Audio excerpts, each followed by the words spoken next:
Hello, everybody.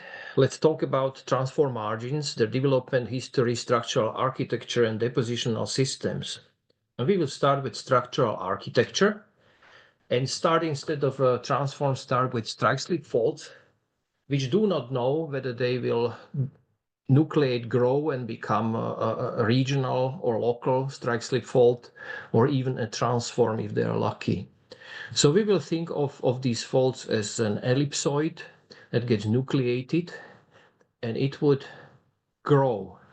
It would grow in all directions, and its central portion would contain both mature development stage of the respective faults, and propagation ends would be the least mature ones. So that's why you can see something what you know from outcrops. You can see riedel shears, then eventually pier shears joining, then pull aparts taking place, then principal displacement zone developing. And these things will try to propagate, and obviously their major problem would be propagating through different layers with different rheologies and different contact between them. When they nucleate and they grow, they eventually have to link to each other. So here we are looking at Woodcock and Fisher's map, where we can see several strike slip faults trying to link to each other using all sorts of deformational features. In the rest of the talk, we will be talking mostly about Horsetail structures, which serve as displacement dissipation structures at both ends. And we know them again from outcrop, like this Bochet from Bristol Channel, or this one is from seismoactive Lavig Lake Fault in California. And they basically are composed of changing geometries, strike slips changing to oblique slip faults and eventually to normal faults. Even here, surface beautifully tells us that we are looking at two normal faults in the Horsetail structure. And now we can start talking about continental transforms, which are the first stage of their development. And we can look at rich literature on main ones. And at the beginning, we just make sure that we are really looking at main ones, that they have to take quite significant proportion of plate displacement. After we've done that, we can look at what we can learn. Even them, they're not going to take place until there is some initiating lithospheric perturbation. We know it from different types of data from every single main one. And we also know from different types of indications that they grow, they propagate downwards, upwards, sideways. They start as relatively broad deformational feature, and deformation gets eventually focused. And we can now start looking at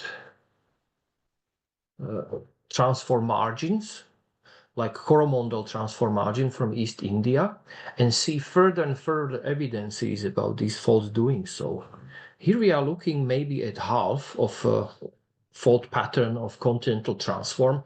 We don't know, because its other part is recorded in Eland Bank microcontinent, and it's located on the opposite side of the ocean. But we can learn quite a lot that developing transform was linked to Krishna Godavari rift zone during stretching phase indicated in green. When stretching phase eventually reached necking phase, orange faults, it was still fully linked, kinematically growing, working together. And eventually, this is the boundary between continental crust and exhume mantle. When crust got broken, it was still functional. Another evidence comes from a PhD work of Stanislav, who is listening here. We are looking at Zenith Wallaby Perth transform, and we can do a quick color coding by azimuth. And it's a good trick because we can see where our strike slips are, and we can see where our normal faults are, red ones, and where our oblique slip faults are, green. And we can see that the zone was very broad. And in most external portion, we can see that strike slips, most of the time they didn't link to each other. But as we go closer and closer towards breakup trajectory, we can see massive, fully linked strike slip fault zones. And same is true about pull-aparts occasionally developing among overlapping strike slip faults. We can actually put them on a map, and we can see when we know something from analog material modeling that pull-apart would start with normal faults, and eventually it would be also controlled by strike slip faults. And when it's fully mature, can't evolve any longer, there is a hard linkage of two strike slip faults by oblique slip fault. We can see that most mature ones are really here where we have a future breakup trajectory. So these green ones are oblique slip faults, hard linking strike slip faults. This is Guyana transform. This is Northern Guyana, and this is Western Demerara Plateau. And we can look at, obviously we are limited by the area of this 3D volume, but we can see that at least in this portion, Guyana transform is composed of 6 major strike slips. And they developed into different maturity stage. This one is really embryonic. We just see Riedel shears. This one is a little bit more evolved. We can see Riedel shears kind of trying to adjust the geometry, or we can see PE shears chipping in. We can see fully developed principal displacement zones. But irregardless of how mature they are, every single one needed horsetail structure. So we can count 6 horsetail structures here, everything together composing that continental transform. So now continental transform, if lucky, could experience continental breakup, and it could change into transform margin. And it changes so via relatively unstable and relatively short-lasting stage called continental oceanic transform stage. And we can look at this map, Mussel and Blares. We are looking at map of 2 transforms linked with 3 rift zones. This is the trajectory of breakup that eventually takes place, and spreading centers are developed in rift zones. And then eventually they laterally migrate from their initial position into the future oceanic realm. And what we can see is that if we are here, this segment, continent to continent, we are still looking at transform thinking that it's a continental transform. Over here, between spreading center and this boundary, we are looking at that oceanic continental transform segment, and over here there is a transform margin.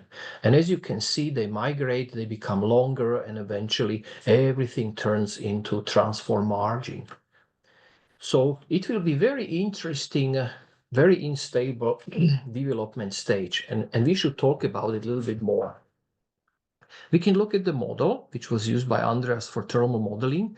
So this is a transform margin and 2 successful reef zones. They end up with spreading centers, and this spreading center migrates away. And as it does, it needs strike slip faults to be active next to it and in front of it in order to accommodate its lateral migration. But all of them which are behind, they become dormant. And this is what happens to initially relatively beautiful, elegant fault pattern belonging to continental transform. These 2 horsetail structures would look relatively similar, but they don't, because this one was left behind the moment there was a spreading center developed and it was migrating away. So these faults became dormant first, but some of these strike slips were needed to accommodate that lateral passage, and as they were cyclically activated, they kept propagating through that former horsetail structure. We call it joining horsetail structure, this one associated. And you can see what they've done to it. So it's really a chaotic system developing there. And there are more and more problems, actually, these 2 sides, continental and oceanic side, have to face during this relatively short stage. Continental side, every deformation is a plate deformation structure. So plate is existing, and stresses develop a certain response. But oceanic side doesn't have any memory. All deformational features are plate growth structures, and even local controlling stresses. Stress here is located in such a way that its sigma 3 stress is at acute angle to strike slips. And that angle is controlled by a cohesion angle of internal friction of rheology, which is being deformed.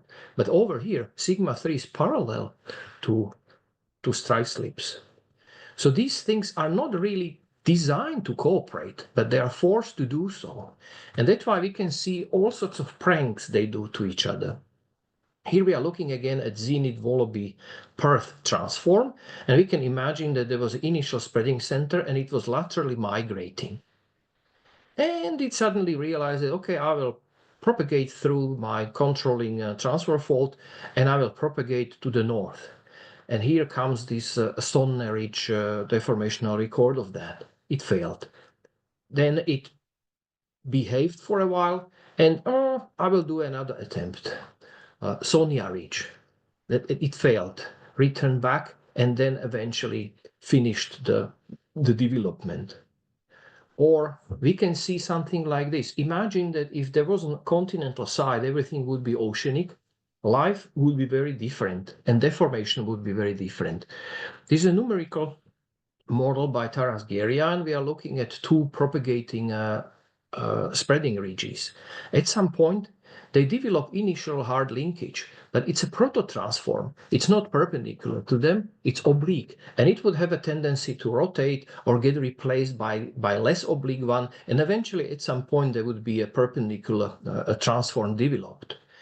Now we can look at this map. It's Iceland, Kobensee Ridge propagating southwards, and northern volcanic zone propagating northwards. So there is a system of these oblique proto-transforms, and eventually system is trying to develop a regular transform. But the problem is that if this oceanic side is tangled in a deformation together with the adjacent continental side, no rotations are allowed. So they are forcing each other to do unexpected things for themselves. Another thing is there is a very prominent cooling effect coming from continental side. From thick old crust, thick old lithosphere, we are looking at Romanche here. And this effect is actually known, but known from oceanic ground for quite some time. Detrigadol described the effect of older and thicker oceanic crust cooling, passing by spreading center, and that spreading center could develop full thickness of oceanic crust only some distance from that cooling effect. So there is a thinning effect. This one works for slow spreading rates. For fast ones, it's actually the opposite. And we can see something even more enhanced because cooling provided by continental crust and continental lithosphere, West Africa is much more pronounced than cooling of older oceanic crust. So we can see 50 to 60 meters wide zone of artificially thin oceanic crust. So this is not just a thermal transient in a history, it's actually setting up a permanent radiator. If we explore, this is something to worry about because the heat from below has it closer to the surface because of a thinner oceanic crust. Another thing to think about when we look at transform margins is who they link to successful rift zones or pull-apart terrains. When we look at literature, we see that there are totally different things. For rift zones, it takes a while for them to develop, to do the thinning of a hosting lithosphere. But pull-aparts are just ephemeral features. So when we worry about thermal impact of this period of time versus this, they're very different. Everything is different. Deposition models there, structural architecture, and they make ends of linking a transform and subsequently transform margin different from each other.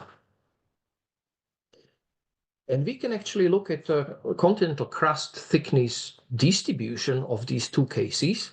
Here we are looking at Romanche. This is a pull-apart terrain between St. Paul and Romanche. And what we can see that the pull-apart terrain is underlined by a fairly thin continental crust.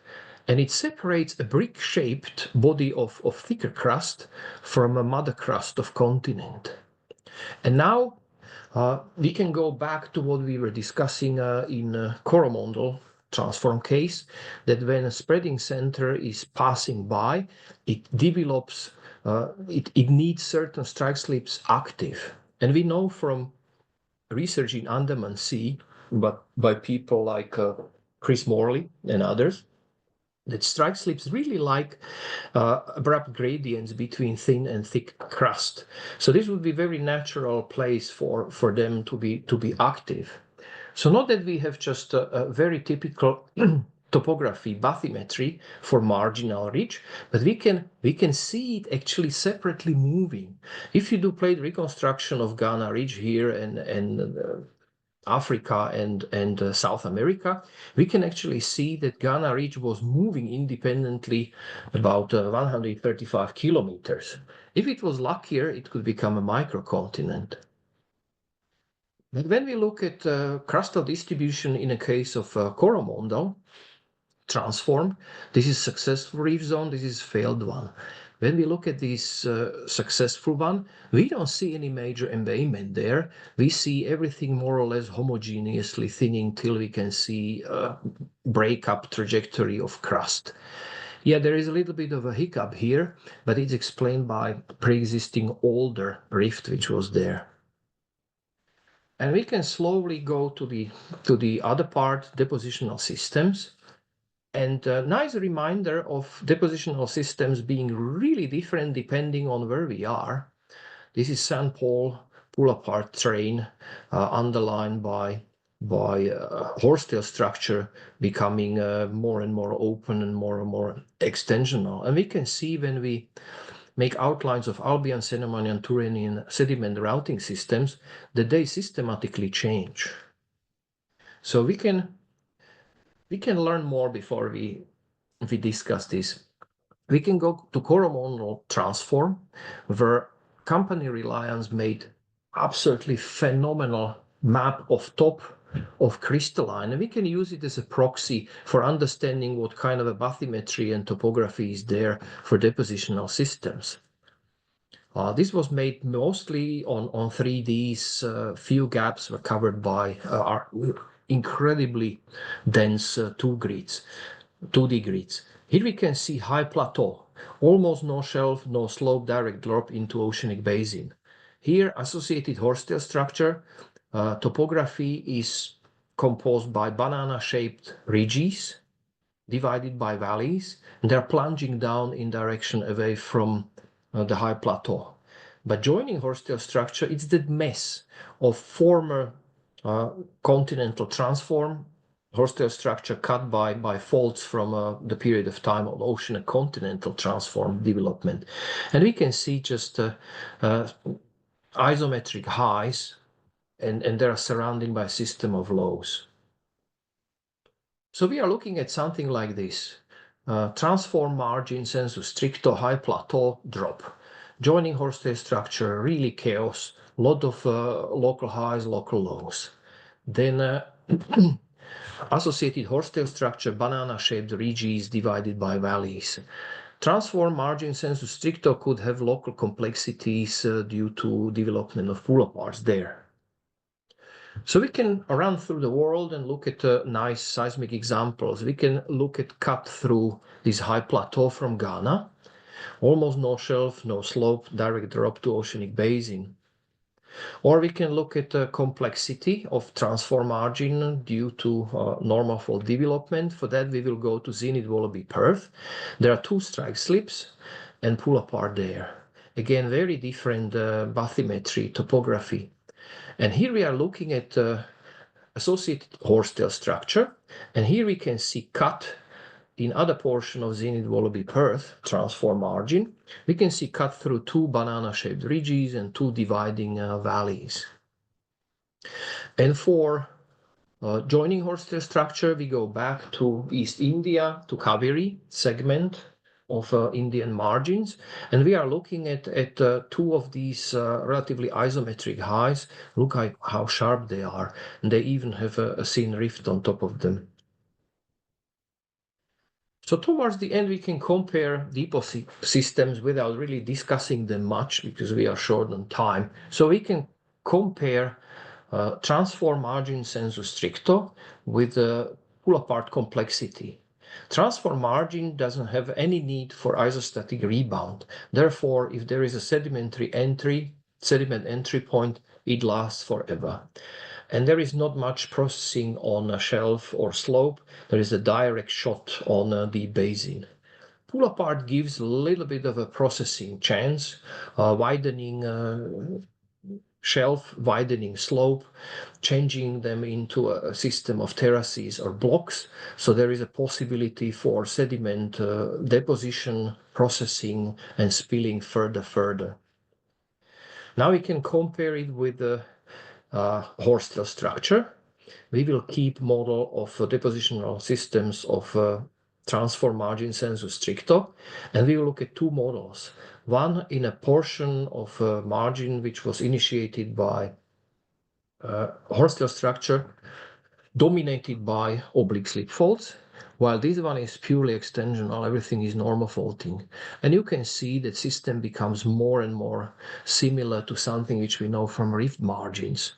Eventually that extensional portion of former Horstel structure, it really looks like rift margin. A lot of fill and spill, a lot of sediment processing before sediment makes it to the oceanic basin. Less so when we are looking at the early portion of Horstel structure. And with this, I would like to end with the acknowledgements. We are still celebrating a book, so I would like to celebrate three sponsors, Hess, Cosmos, and Reliance, very good explorers in transfer margin settings, because I think that without their help, there would be no book. Book writing era comes to an end. In the past, we used to cite and we were good. Now we have to get a written permission from a lawyer on behalf of publisher, and for that we have to pay. So we needed substantial amount of money for 600 diagrams, cross sections, and maps. It wouldn't be possible without three sponsors. And then we would like to acknowledge quite a lot of companions from earlier meetings on transfer margin. Well, number one, number two, all eventually ended up with a special publication. So this talk basically tapped into knowledge from discussions. Some of it is left in books. Some of them are just, in my head. And I would really like to acknowledge my dear good friends, Tony, Andreas, and Helen,